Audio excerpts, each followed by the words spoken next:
So we're claiming, or Nagarjuna and Buddhapalita are claiming, no arising, no lasting, no ceasing. Well, we don't know what to think, but that's what they're saying.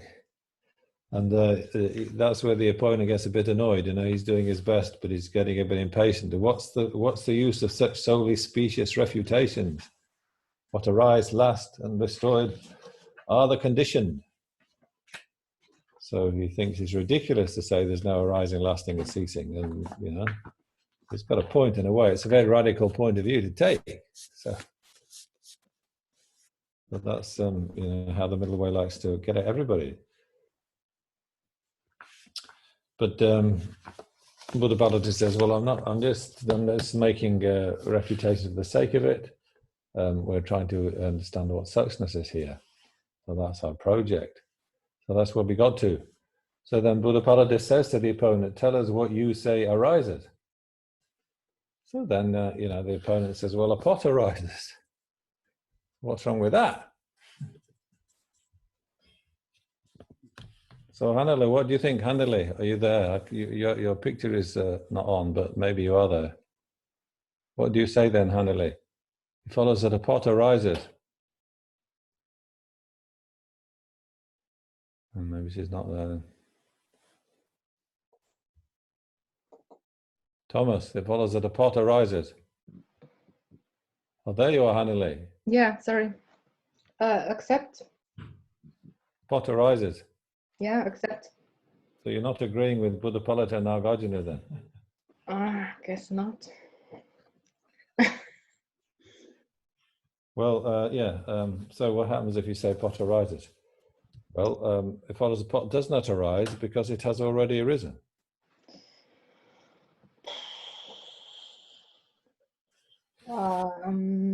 Reason not established. Pot has already arisen because it has arisen from its causes.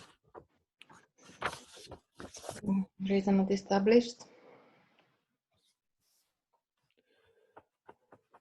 Not established. Well,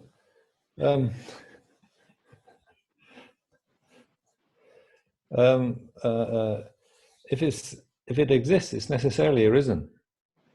Accept. Pot exists then. Accept. The pot has arisen. Okay, accept. Well, I said if it exists, if it's a composed phenomenon, we don't necessarily say permanent things arise, but if it's a composed phenomenon, what we're talking about, conditioned phenomena, that's what we're saying, conditioned. I keep changing my mind about how to translate this word. If it's a conditioned phenomena, it's necessarily arisen. So Accept. Pot has arisen. Accept. So pot, should we say the pot does not arise? Okay, accept. That's kind of the way Buddhapalita seems to be going. I'm not sure I'd accept that. But this morning I was thinking about it.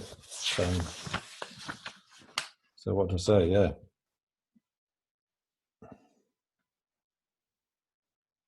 Can't you say pot arises? Well, it's already arisen, so it doesn't arise. Well, no pervasion, yeah. Just because it's arisen now doesn't mean it doesn't arise. Can't you say that? I won't say it is not arising. But do they have that distinction in Sanskrit, between something that's doing it now and something that does it? Yeah.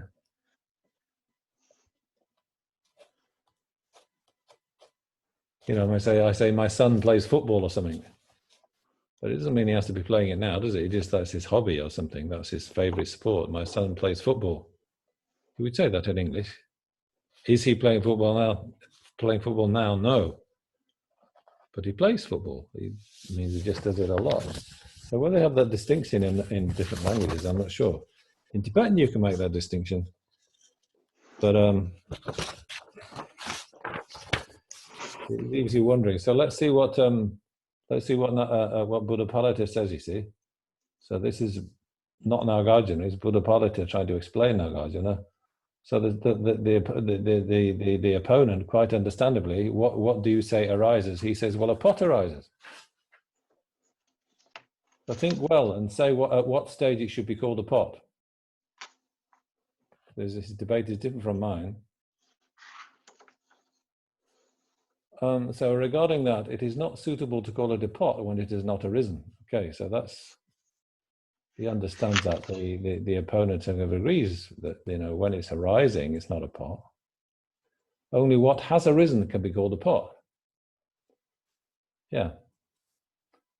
So that sounds sensible. But then he says also, since a pot is a conditioned thing, it indeed has three characteristics, in which case arising is a characteristic of pot. Pot is a conditioned phenomena. So in some sense, it's got to have the three characteristics of arising, lasting, and ceasing. So how are we going to posit that? Even if we want to be clever and agree with Buddhapalita, now do we want to say pot? There is really no arising at all, or what? So how do we get around it? It's sort of this is a good way to approach Nagarjuna, I think. Just go bit by bit, word by word. You get these books that try to tell you what Nagarjuna's philosophy is, and they try to translate the whole of the all the sort of 27 chapters or 28 chapters of this text, however many they are. But another way to do it is just go into detail on a few verses and just work through them, and you may find that there are things you don't understand, or I haven't translated them correctly because I don't understand them. Maybe there's a better way to translate them. I don't know, but just engage with it bit by bit. Okay, so then immediately Buddhapalita jumps in. You see, so remember that definition of a conditioned phenomena from the Drakeman Losling, that which is suitable as the three. Or that which is suitable as the three, arising, lasting, and ceasing. It doesn't say that which is a common locus of the three, arising, lasting, and ceasing. There's nothing which is arising and ceasing at the same time. See, so that definition gives you maybe some room to wiggle.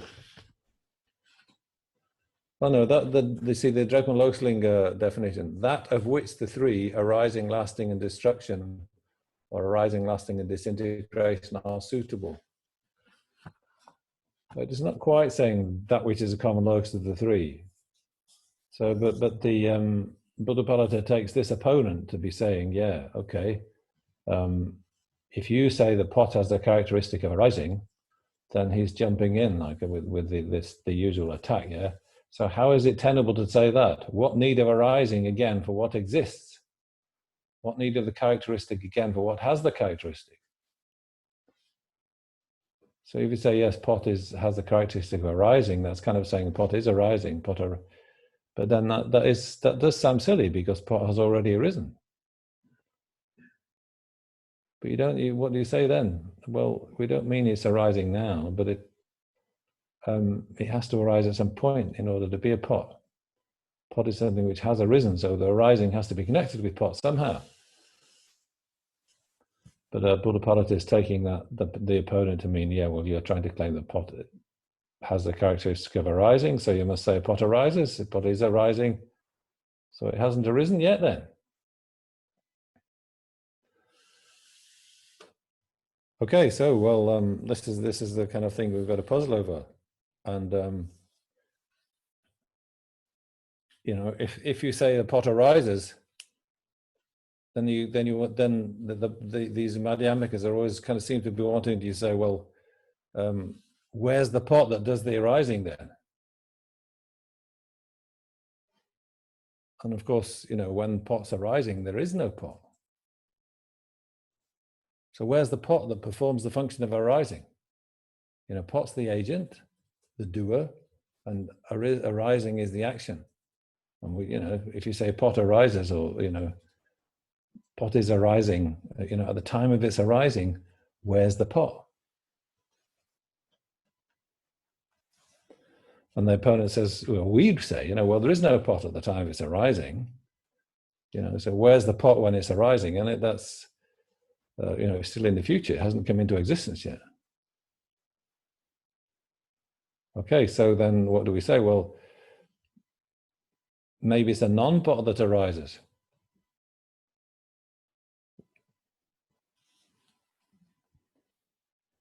So then there's two ways of being a non-pot. There's a non-pot which is something, like a functioning thing, and a non-pot which is a nothing, which is non-existence.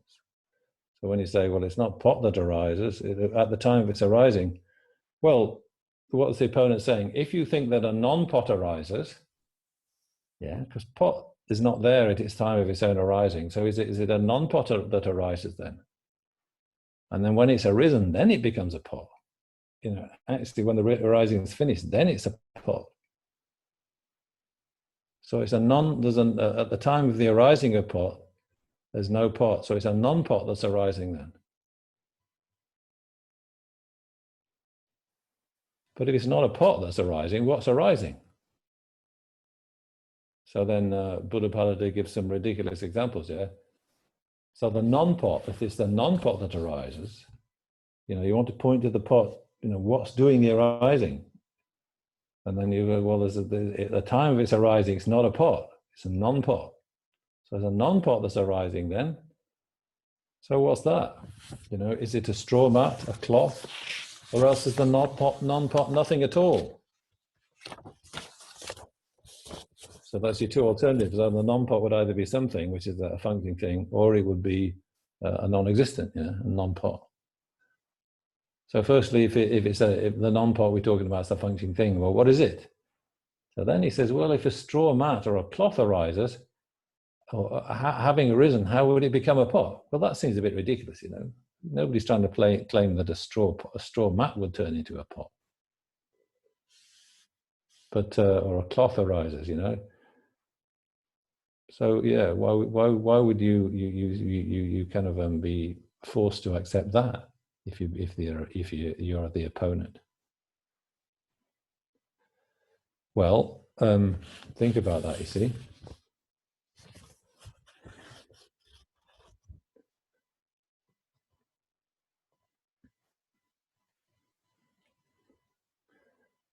So if you say it's a non-pot that's arising, then even when it's arisen, it will still be a non-pot, won't it?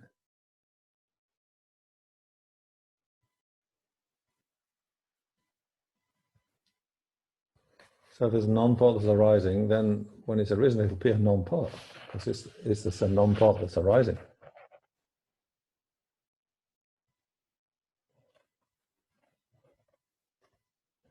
But Buddhapalita is asking, well, if it's a non-pot when it's arising, so how would it become a pot? Yeah.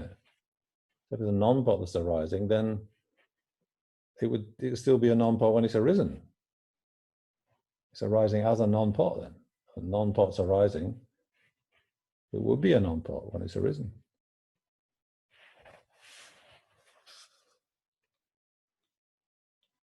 And then the next alternative, if a non-pot is nothing at all, well, how can what is nothing at all arise? And if nothing at all, something that's nothing, if that's arising, you know, there's nothing until it comes into existence. Yeah.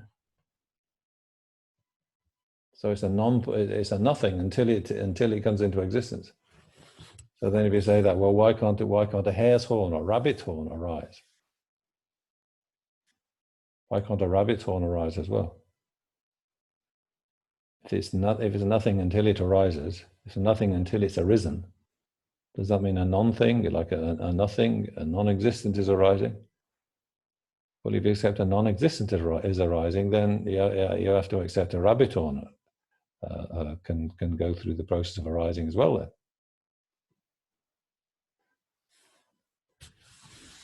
So that for Buddhapalita is kind of he's trying to sort of thinks that's proof enough that arising is not tenable. Therefore, arising is not tenable. If arising does not exist here, how is it tenable to say that what arise are the conditioned? So if you haven't got any arising, you can't sort of insist that there are such things as conditioned phenomena. You know, and if it doesn't arise, if there's no arising, how can be lasting or destruction? What does not arise, how could it last or be destroyed? Therefore, arising, lasting, and destruction are no more than conventional worldly usage. Yeah, so that's it seems like in Tsongkhapa you get a bit more often. Oh, this is how it happens on at the conventional level, But with the Nagarjuna and Buddhapalita, these uh, remarks about the conventional world are much rarer, actually. But he's allowing this, so therefore, arising, lasting, and destruction are no more than conventional worldly usage. So sort of there's a little space in which arising, lasting, and destruction can exist somehow, because they're conventional worldly usage. But Nagarjuna and Buddhapalita, they're much more on the side of things don't exist. They don't really exist, therefore they don't exist. I mean, and they've got a backing for that. They've got the Perfection of Wisdom Sutras, that they are kind of they're just sort of imitating the Perfection of Wisdom Sutras. Really, there's no form, there's no feeling, there's no discrimination, there's no composition factors, and there's no main consciousness. So that's just the way the Perfection of Wisdom Sutras go, isn't it? So they've got a justification, but these other schools will say, well, are you sure those Perfection of Wisdom Sutras are by the Buddha? They can sort of try to get out of it like that. They're too radical. They're too nihilistic. Maybe they're not by the Buddha at all, actually. When they had the first council where all the sutras of the Buddhas were collected, then the Perfection of Wisdom sutras that don't seem to be there. So didn't they come along later? So they're not by the Buddha then. These chaps might argue. But Nagarjuna says yes. Well, they were around. Buddha taught them, but you weren't ready for them. We've had this period of 600 years since the Buddha arose. So he taught these more advanced sutras like the Perfection of Wisdom sutras. But there were disciples who were ready for them, and they understood the message.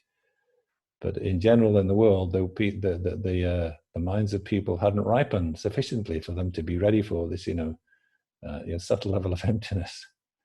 So, although they were taught by the Buddha, they weren't really known very well, these sutras, because people like you, we were only ready for this sort of grosser level of selflessness. And now it's time to tell you that grosser level of selflessness isn't enough to get you out of cyclic existence, never mind going to Buddhahood. So here we've got to, it's our duty now to bring these, our project, our agenda to bring these Perfection of Wisdom sutras to public notice and make them more widespread.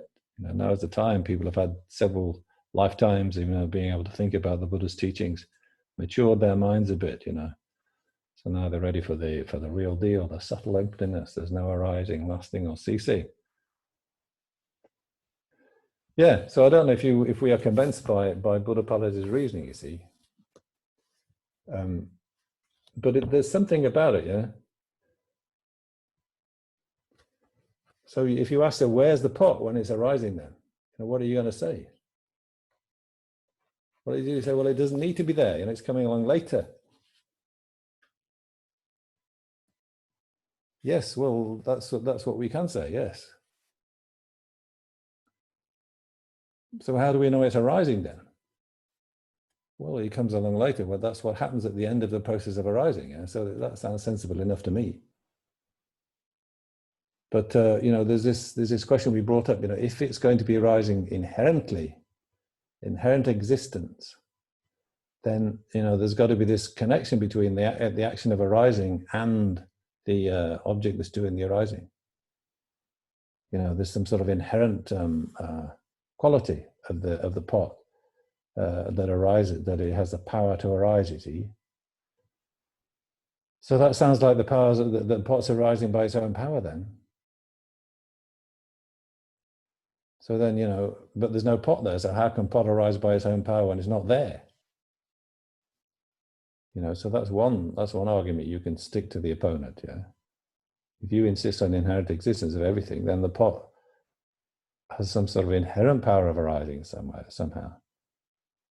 But then there's no pot, so how can the pot be rising by way of its own power? So we've mentioned that one. And then the other one is like, if it's a relationship of dependence, like the pot depends on the act of arising, and there's no active arising of pot without pot. So those two are like kind of, they're very much connected together, aren't they? So dependent arising of some kind.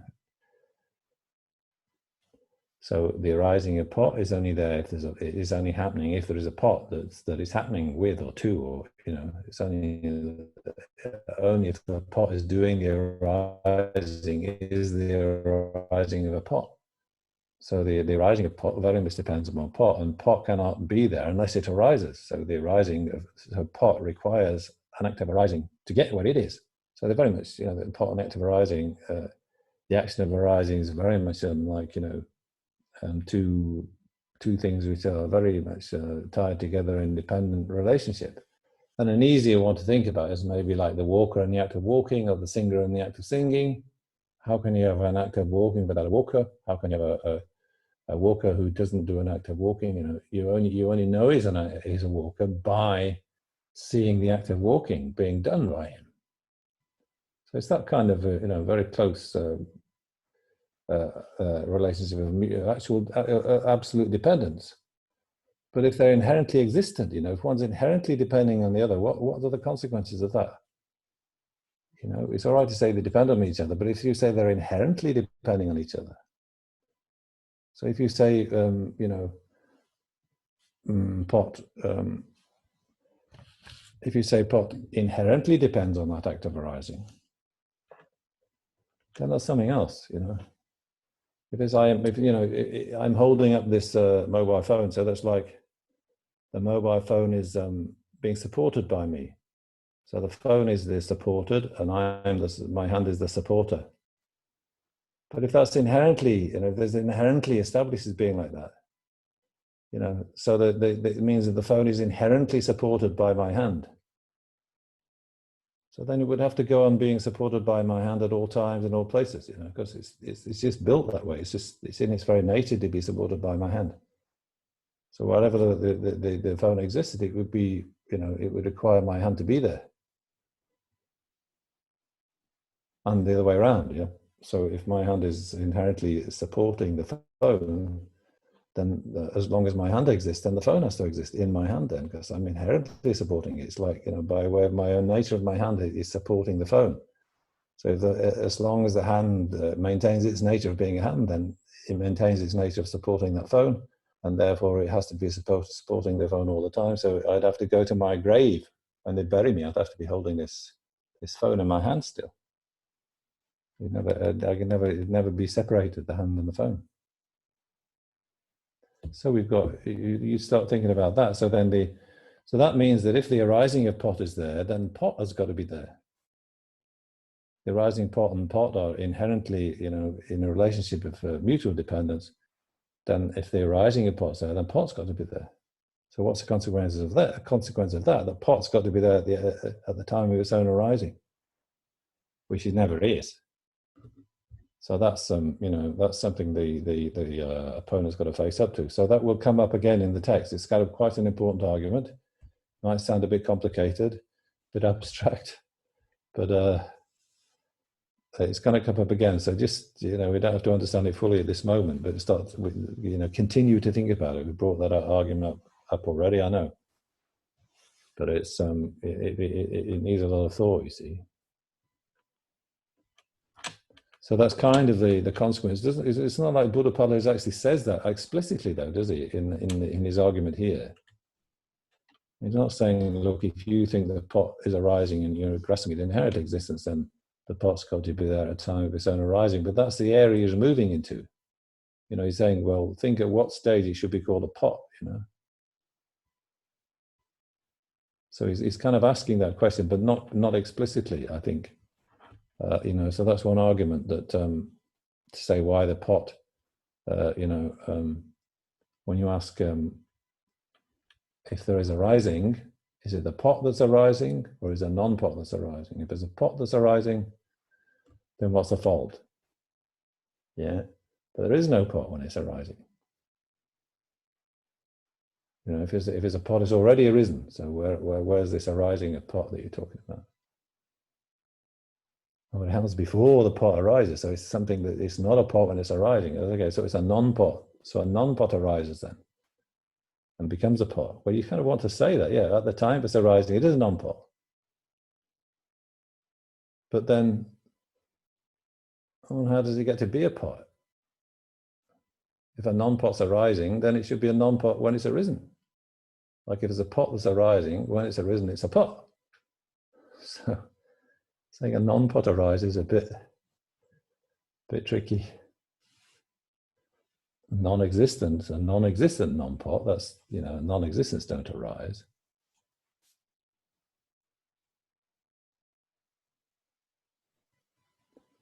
So, Tom, what should we say? That which is arising as a pot, is that what's arising?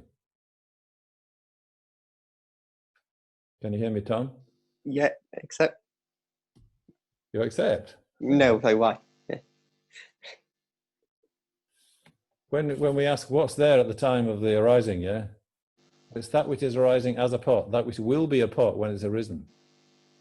So that which is arising as a pot, is that what's arising? No, why?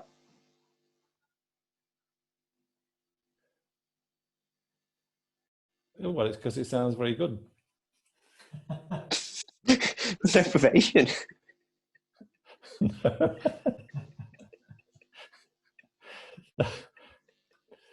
Well, I thought that sounded quite good. That which is arising as a pot, at the time of the pot's arising, yeah.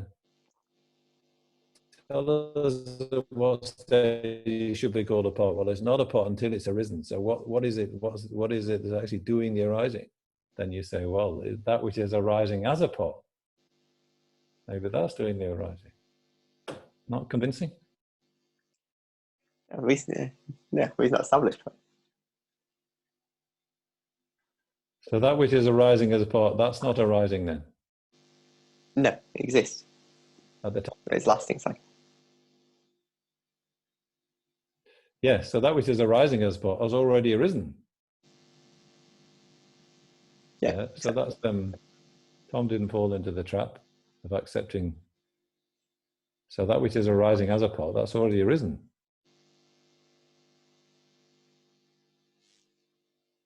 But it's arising as a pot.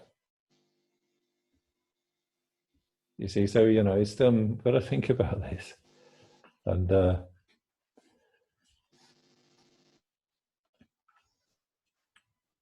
in the end, we were to say, yeah, well, okay, the pot's arising, but why isn't it there? And it is doing its arising. If it was inherently existent, maybe it would have to be. But think how it is. When you see what's happening, it's you see the clay being worked by the potter on the wheel. So then you kind of say, oh yeah, well, there's a pot arising. But the only pot you've got there is just like the pot that's in your mind's eye, isn't it? It's just the idea of a pot. So that's not a pot. But that's how you get to say there's a pot arising, because you've got the idea of what that process leads to if it's successful. So my mind goes round and round thinking about this, and then the farmer he plants all his seeds in the field. The farmer he's got a whole field of seeds already planted, but the weather's very dry, and it's dry and dusty, so nothing much is happening in the field. But alas, then the rain comes. So you have a very nice shower of good rain, and then so then the farmer will say, oh, he'll go out the next morning and say, oh, he said, now the seeds are arising. I'll say, now the seeds are arising. He'll say something like that. The seeds are sprouting now. Now it's rain. Now the seeds will be sprouting. So in other words, he's thinking the seeds are arising. He may not use those words, but that's what he means, yeah? The sprouts are arising now. But the only sprouts, he's got to project that with his mind, right? It's not like the sprouts being there, doing their own arising. So it's like in the perspective of the mind, yeah? So the arising isn't something that's like, something that the object is kind of, inherently doing by its own power. It's just how you interpret it. Is it a seed ceasing or a sprout arising? If it was inherently there from its own side, it would either have to be inherently there as something ceasing or as inherently there as something arising. And there's no common locus something of doing both at the same time. Something which is both ceasing and arising is impossible.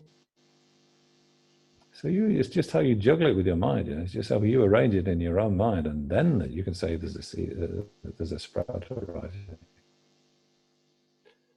Something like that. So that's maybe something like what Nagarjuna or Buddhapalita is saying. You look for arising, lasting, and destruction from their own side. You can't find them, yeah. But you can't find what is the thing that's arising at the time of the act of arising. What's happening? But we see farmers planting seeds and getting the sprouts to come up. We see potters making pots. So in the world, it's very useful to say that pots are there. And pots arise and sprouts arise, but at the ultimate level, no arising, or lasting, or ceasing.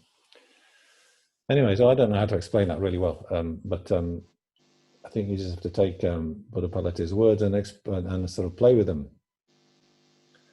So then you say, well, okay, therefore arising, lasting, destruction are no more than conventional worldly usage. So all Buddhapalita says is that. So then you say, what does it mean by conventional worldly usage? Well, you don't get an answer, not at this point. And it's more like you have to turn to Tom Carper to get to try and explain that. It's maybe Tom Carper's opponents were different. Our guardians and opponents are very much grasping at real existence. Yeah, the lower schools, the Abhidharma schools. There's got to be something really there at the base of all the imputation. There's got to be some substantial existence. But maybe Tom Carper's opponents are more like people who really grasp the idea, oh, we must see everything is empty because we are, Madhyamika philosophers. We're following the perfection of wisdom sutras. Those are the sutras that became very popular in Tibet, you see.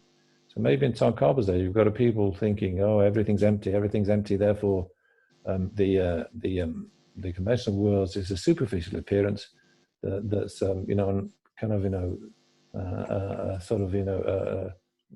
there's no valid cognizer recognizing it.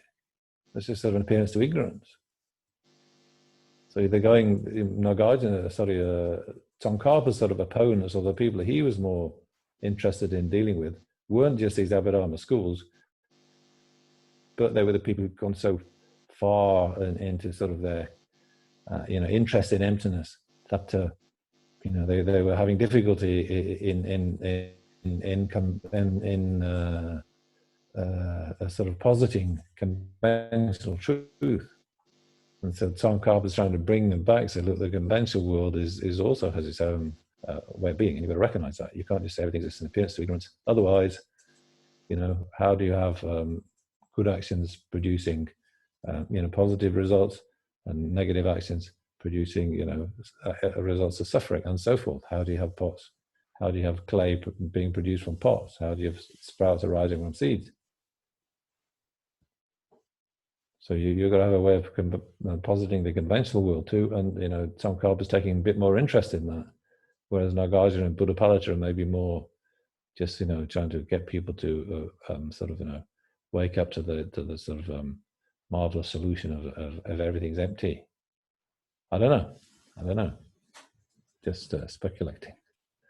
Things to think about. Anyway, so let's leave that there. So we're going to come back to that. What's happening when the pots are rising? That's I think the arising is maybe sort of, well, there's really a lot of mileage to be got out of thinking about arising. Lasting and ceasing, yes, they also have their pointers towards emptiness, definitely when you analyze them, but they come a little bit later in the text, and I've never taught the text right to the end of this chapter. I got about halfway through, and then so what this says about lasting and ceasing will also be very useful. But arising has got some key issues with it. But now we're going to go back to verse 3. So this is where we are more or less going back to the views of Abhidharma schools and saying, where are these? What do these lower schools actually think then? Of course, we are dealing with the question of inherent existence above all, but they have these other, sort of peculiar views or their own perspectives on arising, lasting destruction, which Buddhapalita and Nagarjuna are examining. So it's not just a question of grasping at inherent existence, but what other views do they have about arising, lasting destruction, which can be put under the microscope, sort of thing. So, verse number 3 then. Arising, lasting, and destruction. If other characteristics have of being conditioned, there's no end. If not, they're unconditioned then. So this goes back to something that came up in an earlier verse. Was it verse number 2? Maybe even verse number 1. Yeah. Anyway, that's coming back from somewhere earlier, wasn't it? Arising, if condition has 3 characteristics joined with it. It's actually verse number 1. So if you've got to imagine the fundamental phenomena like that, then it has arising, lasting, and ceasing occurring on it. Okay, so arising, lasting, ceasing. Now that arising that's established upon the condition phenomena, that arising itself, is that a condition phenomena? And if you say yes, well, does that phenomena has to have arising, lasting, and ceasing? Yeah. So in order for the arising to be there for this phenomena, then this arising that's on that phenomena, that arising has to arise first. Then, so that arising has to have arising on it to establish it. And if that arising has got to have that's also a conditioned phenomena. That's got to have 3 characteristics of arising, lasting, and ceasing on it. So they're kind of picturing this, this situation of endlessness. That's kind of, isn't that a kind of a consequence of your view then? Because remember, these guys are saying arising, lasting, destruction of separate substances from the fundamental phenomena that they are established on. This is the view of the Vaibhashikas, of course, this great expositionists. So the Sautrantikas don't go down this road. The Sutra followers are saying, Sutrarians are saying, no, that's one of the places where we think we got to leave the great expositionist presentation behind and say, no, that's not right. Arising, lasting, and destruction are the same nature as the fundamental phenomena such as pot. So there isn't this problem. So they think, but still, if you have arising, lasting, and destruction being inherently established, the characteristics are inherently established, and the object characterized is inherently established. So how do they fit together? So in the end, it's the same problem for the Sutrarians, because everything has to have its own inherent nature. So everything in the end is how do things become the same nature when they are inherently existent? So, but primarily this attack is upon the great expositionists. They do recognize this problem and address it. Yes, Hannele.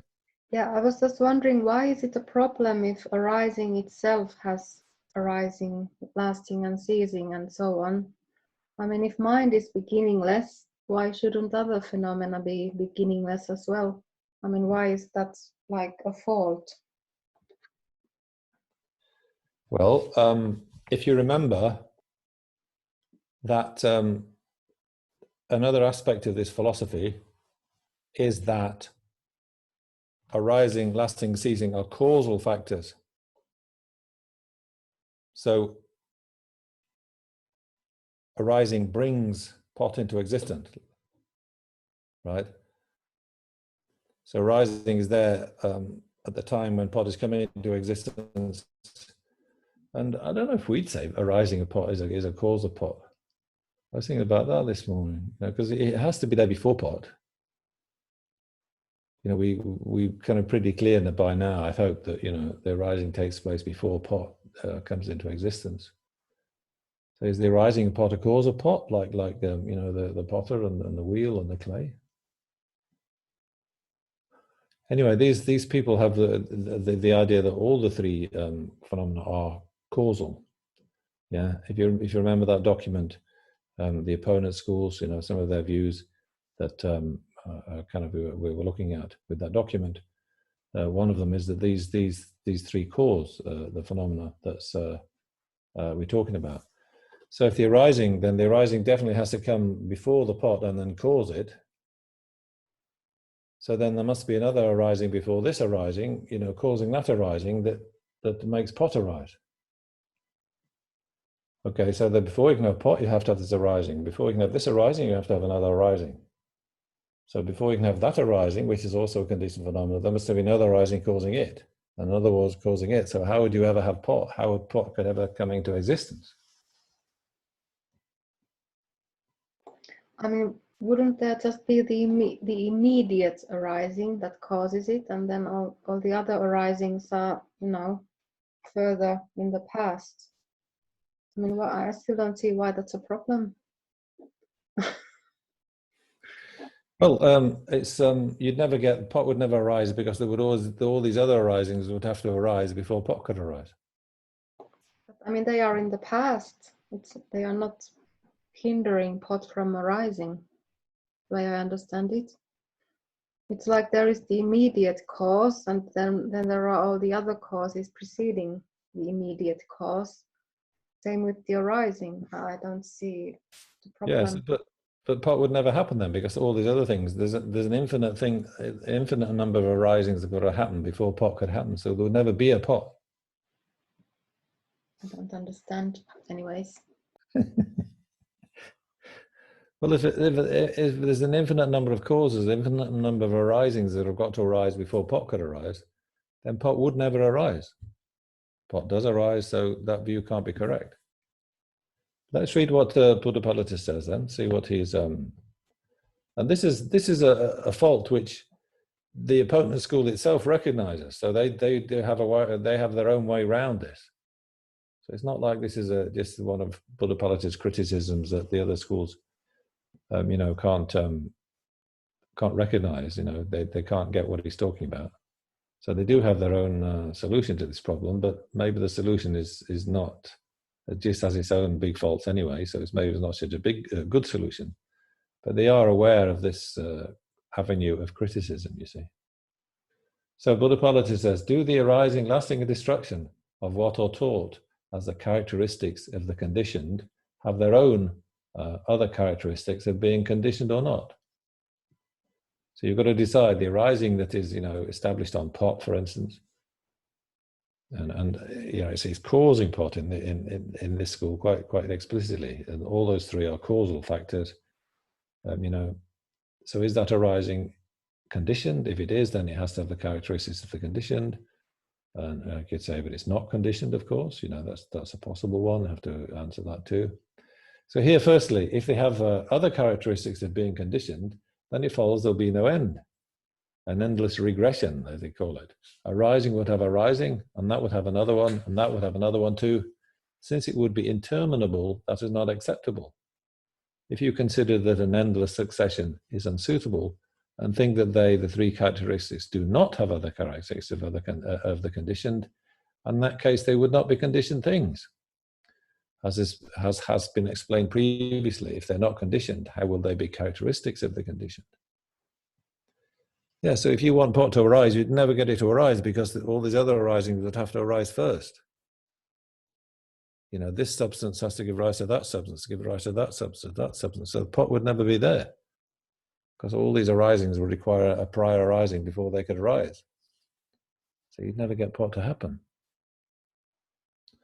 So the opponent says, here someone says, although arising, lasting, and destruction are conditioned, it does not follow that they will be the fault of an endless succession. How? So they have this very ingenious way of getting around it. So just to read the verse then, arising of arising just, the root arising makes arise. The root arising on its part, arising of arising yields. So yes, you have pot. So then you have the root arising, which is called the main arising, let's say, which is the arising which is the sort of one of the key factors in the arising of pot. You still need to have clay, you still need to have a potter, you still need to have water and the wheel and everything, but then you have this factor of arising, which is called the root arising. That makes pot arise. Yeah. So then So that's a pot is a fundamental thing. They have the sort of second tier of these arising, lasting, and ceasing, those three factors. So then there's another arising, which he's calling the arising of arising. So the arising of arising makes the root arise, root arising arise, and the root arising makes pot arise. So what makes the arising of arising rise then? Well, the root arising on its part, arising of arising yields. So the root arising, the one that makes pot arise, that's caused to arise by the arising of arising. But what makes the arising of arising rise? Well, it's the root arising that makes the arising of arising rise. So you've got mutual causation. So it's not just one step of cause and effect after another. The arising of arising makes the root arising arise. And, hey, the root arising makes the rising of arising arise in its turn. So you've got two things having mutual causation, each mutually causing the other. So what do you think of that? Well, this school, that's not unfamiliar in this school. They do accept that. This isn't the only case of that. So this is what I'm saying. Their attempted solution of this endless regression, endless succession kind of criticism is to say, well, this one causes that and that one causes this. It's like a mutual causation. But how satisfactory is that? How possible is it to believe in that? So that's kind of the in answering one objection, they leave themselves open to another big objection. It may not be clear what I'm talking about, so let's look at this little picture. This the chicken and egg picture. If you should have received it today. Maybe I can show it on my screen. Disappeared though.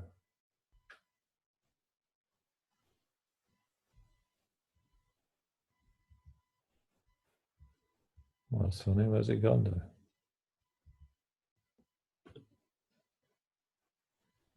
Eggs and chicken. Try that one.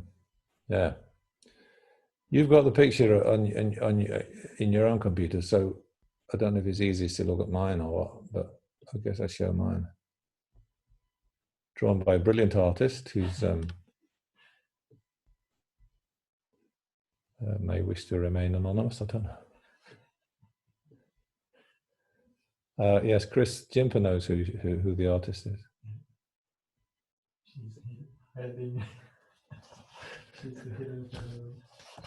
Oh, Jason's got it now. He's got onto the ball. Well done, Jason. Is that you, Jason, or me? Jason, we're viewing Jason's screen. So we need it bigger than that, Jason. Oh, too big. No. I thought I had it just nice, but Jason's got it bigger anyway. But we need to go, you're missing some off the bottom now, though. Yes, that's it. That's about as best we're going to do.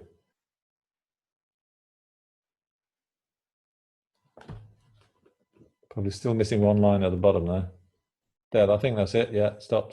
Yeah, that'll do. You can look at it at your leisure too. So this is just to explain what's going on in this Vaibhasika type school description. And if you look on Buddhapalita, his commentary under the verse, he's got a lot more factors.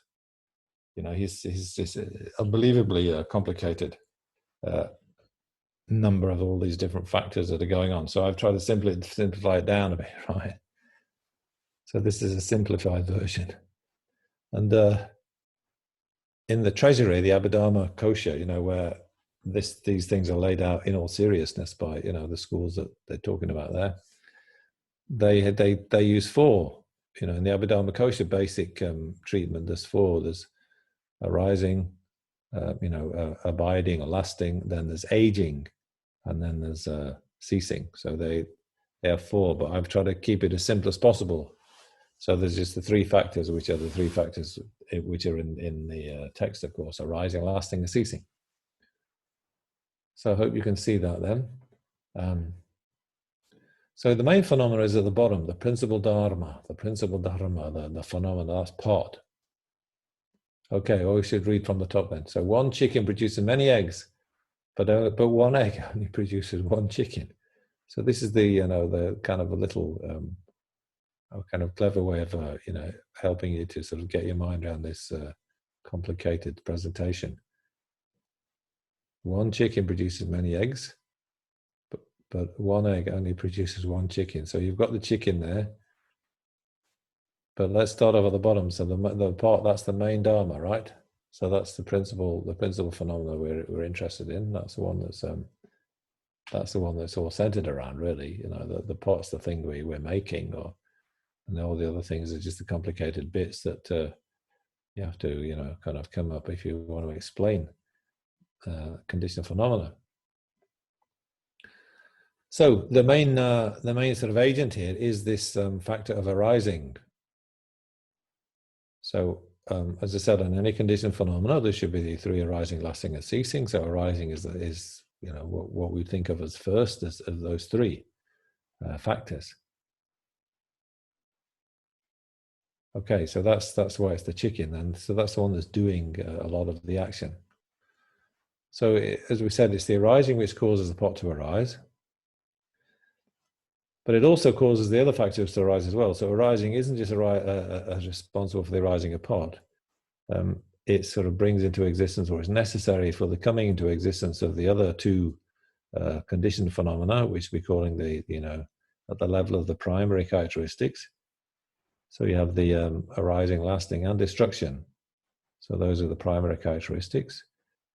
So they are, in the Vaibhasic view, they are all agents. All those three have the work of making pot last, making pot become destroyed. But right at the beginning, this fact of arising is bringing all those into existence. It's bringing pot into existence and its characteristic of arising and destruction. Yeah. And then it's also bringing into existence the other factors at the third level. Well, it's just called them secondary characteristics, but it's the third level, the top level of eggs. So the arising of arising, lasting of lasting, and destruction of destruction are also being brought into existence by this main factor of arising, which is the chicken. So then you say, oh yeah, but what makes the arising of arising rise then? Okay, the arising of arising makes arising arise, and arising makes the pot arise. So what makes the arising of arising arise? You've got to have another level of eggs then. But it says, no, not so complicated. See, just as the arising of arising makes the the primary arising arise, the primary arising makes the arising of arising arise. So you've got a two-way causal flow there. Isn't that clever? So there isn't this endless regression. Once you get, you get the secondary characteristic causing the primary characteristic, and the primary characteristic causing the secondary characteristic, so it's all kind of neatly controlled. So it doesn't sort of get out of hand into, endless infinite numbers of arisings. So let's just read what it says underneath now. Arising causes all the other six to arise. So arising lays 1, 2, 3, 4, 5, 6 eggs. And but then it says one egg produces one chicken. So one egg only produces one chicken. So that's the arising of arising then. What does it specialize in doing? Well, it causes arising to arise. So the A of A, the arising of arising egg, is what produces the chicken. So you've got the chicken producing the egg, and the egg producing the chicken. Kind of a mutual production. So what you make of that, I don't know. But this is sort of seriously put forward. So arising and arising of arising, therefore, cause each other to arise simultaneously. Yeah, so that's their way out of the the dilemma that's posed in verse 3 and 4. What are you going to do about that? So this is what they do, and then lasting is the same. So lasting, when we're talking about the pot, not pot arising, but the pot lasting, then that primary characteristic of lasting, that causes all the other six to last. Yeah, so we're not talking about arising now, we're talking about lasting. So the egg of lasting also produces the other 6.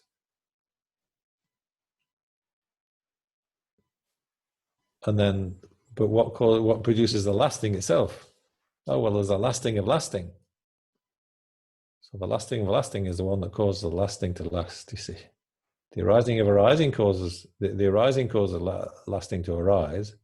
But what makes the lasting last? Well, there's a lasting of lasting that causes the lasting to last. But the lasting, it's the lasting that causes the lasting of lasting in the first place. So lasting of lasting, therefore simultaneously causes each to arise, and so on with destruction. Destruction causes the other 6 to be destroyed. So the destruction of a destruction causes destruction to be destroyed. So therefore destruction and destruction of a destruction are simultaneously causing each other to be destroyed. So that's their kind of amazing way of saying what's happening. So you get another sort of description of that in one of the notes on to the commentary on chapter on verse number 4, and also you'll get a one in that document called Opponent's Views or something like that. I can't remember what it's called, Opponent's Views or something. So the one I sent you about, trying to make clear some of the views of these people that Buddhapalita and Nagarjuna are dealing with. So you've got a couple of chances to read up on that, different wording, and puzzle it out a bit. Okay, so what Buddhapalita has got is this huge kind of much more elaborate presentation. Basically, it's the same idea, but it's kind of in a school which has got much more many more factors going on. So I can't remember the name of the school. I mean, some commentators try to identify it, but they don't agree of the name of this school. But it's like one of these Abhidharma schools that are around, obviously, when Nagarjuna is there, and Buddhapalita. So they are presenting a view which is somebody believes in. So here we've got we've got 1 chicken and 6 eggs, but these have got up to a 15. You see, they've got a group of 15 different components to worry about. So I'm just going to read this explanation fairly quickly, just to say we read through the whole text. But it's so many things to think about there that we just will just have to be admire it from a distance rather than try and work out the meaning of every different phrase there. But it's encapsulated in verse number 4. So he's saying, well, the way out, the way they escape from this endlessness objection is mutual causation. So here, any phenomena that arises from the phenomena consciousness, so that's the root consciousness, the root phenomena here, the principal dharma is consciousness in this case. Any phenomena that arises from the phenomena consciousness and so forth arises with itself as the 15th, arises as one of a group of 15. There arises that phenomena itself, the arising of that phenomena, the lasting of that phenomena, the destruction of that phenomena. So that's the basic phenomena consciousness, and then these 3 main primary characteristics. But then they go on, the accompaniment of that phenomena, the aging of that phenomena, and if that phenomena is virtuous, the right liberation of that phenomena, or if that phenomena is black, i.e. non-virtuous, the wrong liberation of that phenomena. Just so, if that phenomena is conducive to deliverance, then that phenomena, then the conduciveness to deliverance of that phenomena. But if that phenomena is not conducive to deliverance, the unconduciveness to deliverance of that phenomena. So these, the last 7, firstly are called the retinue of that phenomena. So we've got a retinue of 3, the primary retinue of 3, but they've got a retinue of 7, you see. And in this moment, there also arise the arising of arising, the lasting of lasting, the destruction of destruction, the accompaniment of accompaniment, the aging of aging, the liberation of liberation, the wrong liberation of wrong liberation, the conduciveness to deliverance of the conduciveness to deliverance, Well, the unconduciveness to deliverance of the unconduciveness to deliverance. So these are called the retinue of the retinue. So we've got, in our retinue of retinue, we've got 3. Arising of arising, lasting of lasting, destruction of destruction, but they've got 7, so a bit mind-boggling. That's an arising phenomena arises with itself as a 15. So, when only one phenomena arises, then it's always only one in a group of 15, these 15 extra kind of factors. So amazing. Thus, the root arising causes that phenomena to arise, included as a 14th. It causes that phenomena to arise, included in the 14, excluding one itself. So you've got one phenomena, the root arising, causing 14 phenomena. It doesn't cause itself, but it's causing the other 14. Excluding one itself, as have been set forth above. Also, the arising of arising just causes the root arising. So this root arising that causes 14, one hen that lays 14 eggs, then, what causes it? Well, the arising of arising is that's all that's necessary to cause the root arising. So the root arising causes the arising of arising. The arising of arising causes the root arising so it's not actually different from the simpler presentation. Thus, there is the arising of each from the other, so there is no endless succession.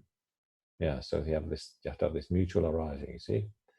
In this way, there being the root lasting, the lasting of the lasting, the lasting of the lasting of lasting occurs. Oh, yeah. Yeah, there being the root arising, the lasting of the lasting occurs. Also, there being the lasting of the lasting of the root lasting occurs. Also, there being the root destruction, the destruction of destruction occurs. Also, being the destruction of the destruction of the root destruction occurs. So here too, it does not follow there is an endless succession. So that's a bit mind-boggling, but you end up with this mutual causation, you see, and that's what immediately they kind of have to sort of attack in vert number 5. So now you're going for this mutual simultaneous causation. And what's the point of that? How much sense does that make? Well, maybe we do think it makes sense. Not necessarily in this case, but in other cases. Are there any cases where some two things being mutual cause and effect could be plausible? I can think of one. Maybe a child and parent. You can't have one without the other.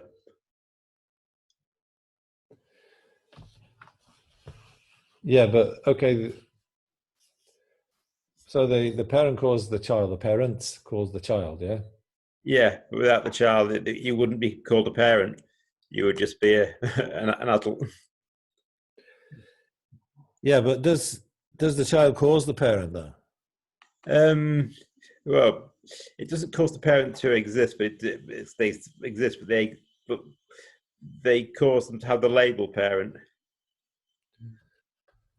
Yeah, that's true, but it's not a causal relationship, is it? What relationship is it? It's hard to say, but causal. Like if we deny,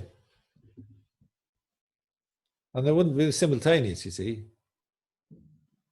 Like the parents would arise first. Parents would arise first, but they wouldn't arise as parents first. They would arise as individuals. They'd only become parents at the time of when the child arose. Yeah, but there's a sequence there, isn't there? Yeah. It's like but it's interesting. Like that's not unrelated to the pot on its own arising, I think. Yeah. You say the parents produce the child, which most people would say, Yeah. It's like the seed producing the sprout. But then, until the child is produced, they aren't parents. That's true.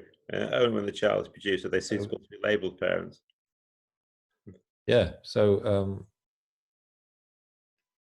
how do they produce the child if they don't exist before the child is born, you know, and produced? Yeah, suppose they exist, but they don't exist. They're not suitable to be labelled parents at that point, even though they clearly exist. Well, you know, you can say, well, who produced this child? You know, so who is the parents? You know, it's like the parents produce the child. You know, I mean, just like the apple tree produces the apple. Yeah. Yeah.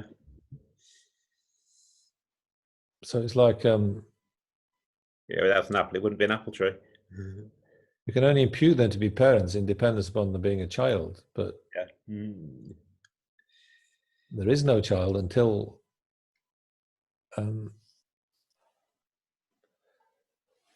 what am I saying here? So it's like the arising. And so there's no, you know, the arising of pot depends upon pot, but pot doesn't come along until the arising is finished.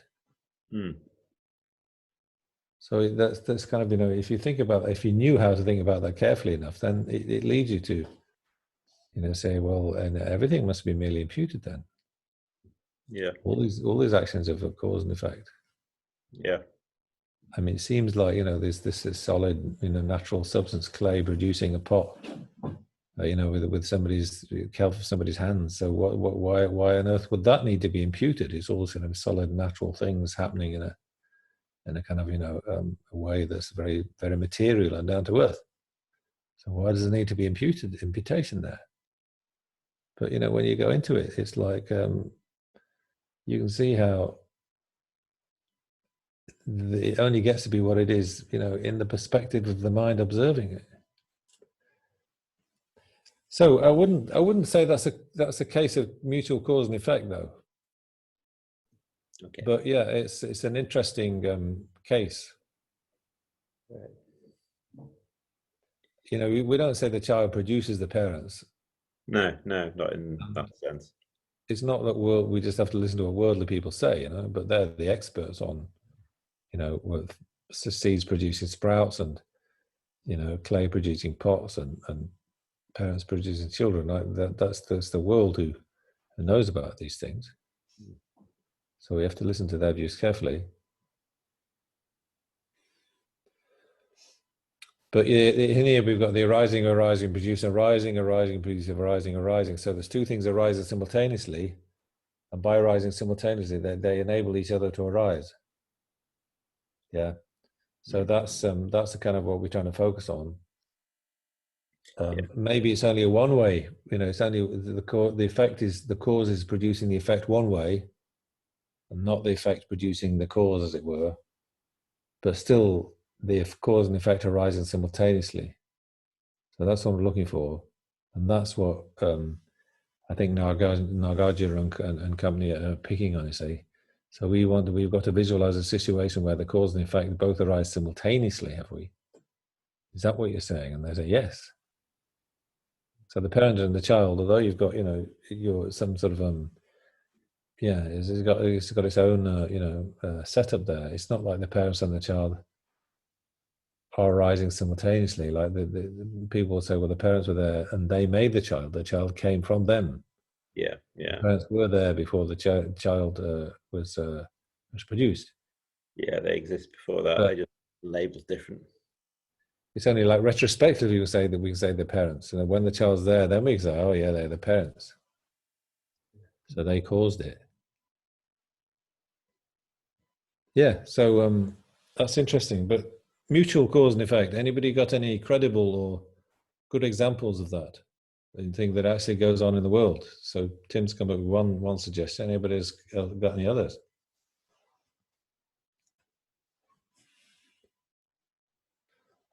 Support and supported. Such as, can you give us a concrete example? Jimber is saying support and supported. When you hold your phone, and your hand is the support because of the phone, and the phone is the supported because of the hand.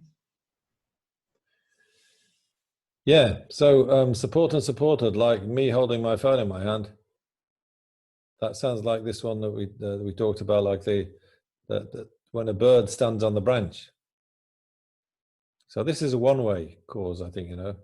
It's not like, you know, we said that when you say your hand supports the mobile phone or the bird, that the branch supports the bird, that the bird, the branch supports the bird that's perching on the branch. So that can, you can make that sound like simultaneous. It's not like it's like the branch is supporting the bird, so it's a cause of the bird. And in the Buddhist presentations, usually that say, the table the pot is sitting on is supporting the pot. So in the way, it is a kind of cause of the pot. So they would accept that as a cause of the pot usually, or the cause of the pot remaining where it is anyway. So the bird is perching on the branch, so the branch is definitely supporting the bird. So without the branch being there, the bird wouldn't be kind of able to remain in that place, just with its wings folded. So the branch is supporting the bird. But isn't the branch supporting the bird that's simultaneously there at the time of that branch? So the branch is like a cause of the bird being there, but the bird is not causing the branch. So that's only a one-way trip.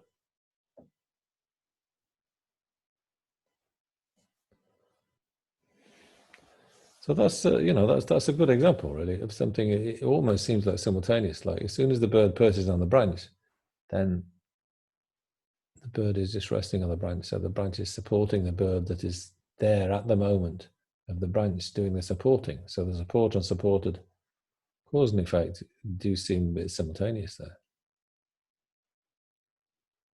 But I think the sutra followers say, no, it's the first mode of the branch that, produces, that supports the bird that's there in the second moment or something, they try and make it into a serial production. So I don't know how convincing that is. Anyway, other examples that these people come up with, you can think about a sprout and its shadow, a sprout and its shadow. So how about that? So you've got a sprout growing out of the ground, you keep watering your plants, so the sprout grows some more or less upright. So as the sprout grows, the shadow, when the sun is shining, the shadow is there. So the shadow is the effect of the sprout. What about when there is no sun? Well, there's no shadow. But there is sprout. Yeah. So also the sun is the cause of the shadow too. It's not like the sprout is the only cause of the shadow.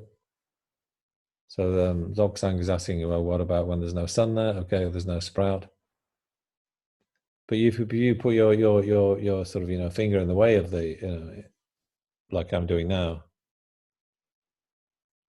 isn't the shadow immediately there? As soon as you put your finger on the paper, then the shadow of arises at the same time. So we want to say the shadow is the effect of the sprout growing in the sunshine. But people say that, oh, that's simultaneous. But maybe it's only it looks simultaneous, but actually it's a serial thing. It's just that the action of light is so fast. I don't know. I have to think about it. Other ones they say mind and mental factors are mutually simultaneously causing each other.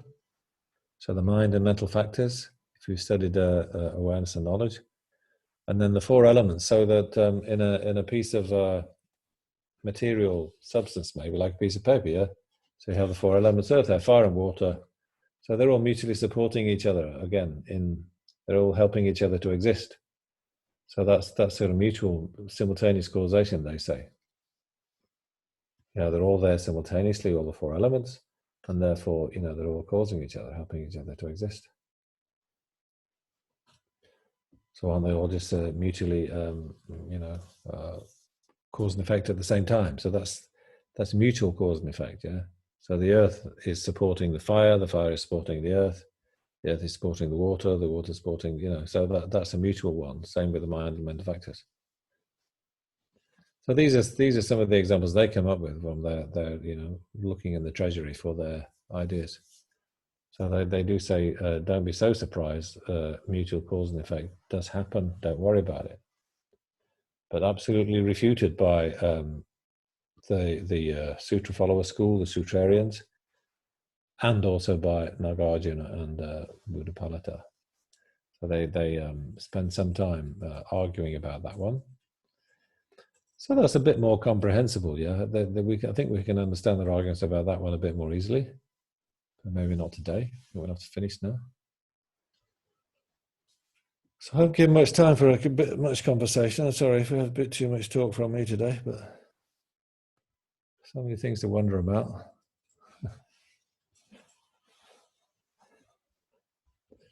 Yeah. So there's still more kind of complicated things to come. Yeah, we have some arguments about mutual cause and effect, and that will also come along later as well. But then we have other things, giving us a bit of a headache to come as well. So, it's not an easy ride. But if we do understand some of those basic arguments about emptiness, which you don't really find in the sort of more simple kind of a more straightforward Lamrim types of presentation, you do get something to think about. It does really kind of boost your idea of emptiness if you start to kind of consider them. But anyway, anybody got a quick question?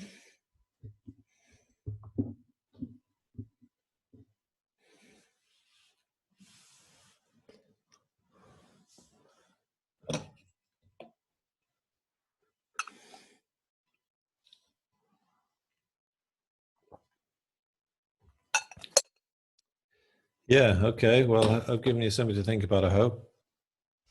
So it's not too baffling. Get familiar with this stuff. So we'll stop there then.